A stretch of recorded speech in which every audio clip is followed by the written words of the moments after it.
We are going to be doing 10K. Ang ina, umuulan ngayon pero wala akong ibang oras.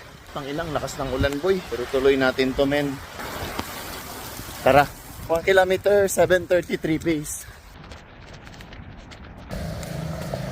2 kilometers. Chill pace lang tayo kasi hindi tayo nakapag-warm up. Maya bilis-bilisan na natin ng konti.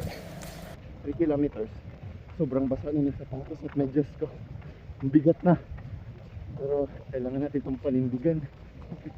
4th kilometer, 8:18 pace. Slow down tayo kasi medyo mag-speed up tayo maya. Tumigil na ang ulan. Tumigil na ang ulan. 5 kilometers, 7:38. Ngayon medyo tuyo na yung shoes natin kasi tumigil na yung ulan. Pwede na natin bilis-bilisan konti. 6 kilometers, 6:52. Siguro medyo bilisan pa natin ng konti. 7K, 6:32. Bilisan pa talaga natin. 8 kilometers, 5:47. Go, let's go. 9 kilometers, 5:31. Cool down na tayo sa last kilometer. Woo!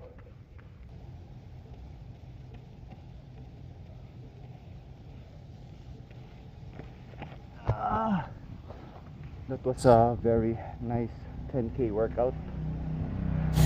Sabi mo last year, magra-running era ka na this year.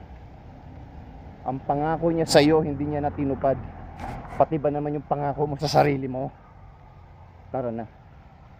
Let's get it!